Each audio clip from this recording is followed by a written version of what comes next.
to the racetrack. Spent all our money on the dog in the bed. I put my heart into an 8-track cab out there. My life was perfect, now it's starting to crack. Oh no.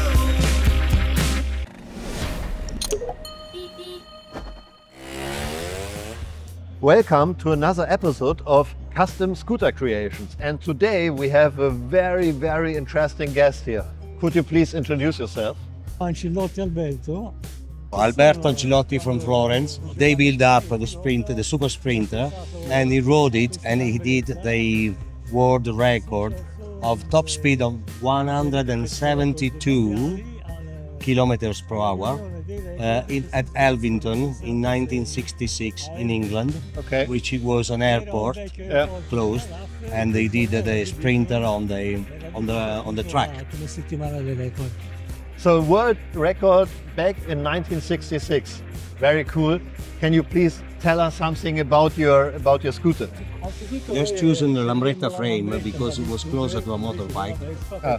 Instead of a Vespa, the frame wasn't as good as the Lambretta frame is. So the main thing was the frame. That was the reason why you choose Lambretta and not Vespa. Yeah. What did you modify at your Lambretta? The biggest modification was on the engine, to get the best power to hit the record. Yeah. The barrel has been modified, they improved the capacity, the CC, up to 250, 250, giusto? No, 240. 240. Okay. It's a modified original cylinder? Modified original cylinder.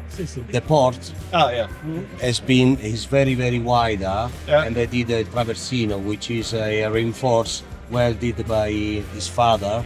So you did all the improvement yourself? His father used to make bushes by hands.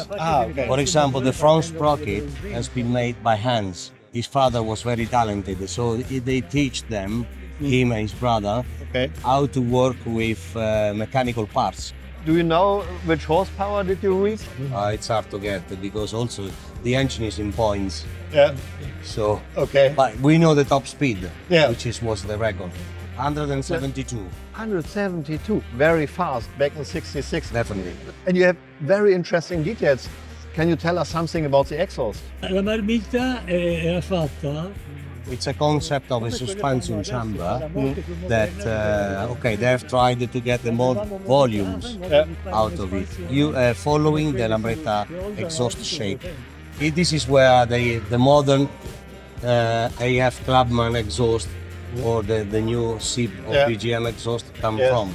So the design is still the same. It's a modified original exhaust. They just used different tubes to make the curves and following the original shape.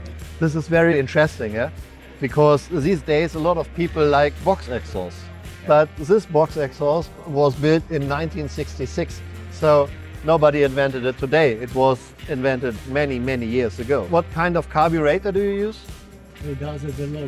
Originally it was the 36 mil carb. And the gearbox, is it also original? Yeah, it's like a 175 or a 6200 gearbox. Still today a lot of people they have trouble with the clutch to transmit the power of the modern tuned engine. What did you do to the clutch in those days? They made the bespoke springs. Okay. They all made all the parts they needed. They made themselves. Very cool. And what is this here in the front? If you look at the front end, it looks very special. Sistema per evitare l'affondamento in frenata. To keep the front bike very stiff, they did a sort of anti-dive system. To keep it more stiff while braking? Exactly. This system, let's say, is an anti-dive system. There was a sort of arch, stiff one, to avoid the bike going down during the front brake and during the ride. It's a safe system. It does help going straight through and faster. Si abbassasse troppo davanti. You're more secure when you brake. It won't bounce. Yes. Last question. Where does this come from? What you could buy back then on the motorbikes. Very interesting bike, very interesting history, and it's amazing you did this nearly 60 years ago. Thanks a lot for your time. And you? If you like this video, don't forget to subscribe and see you next time.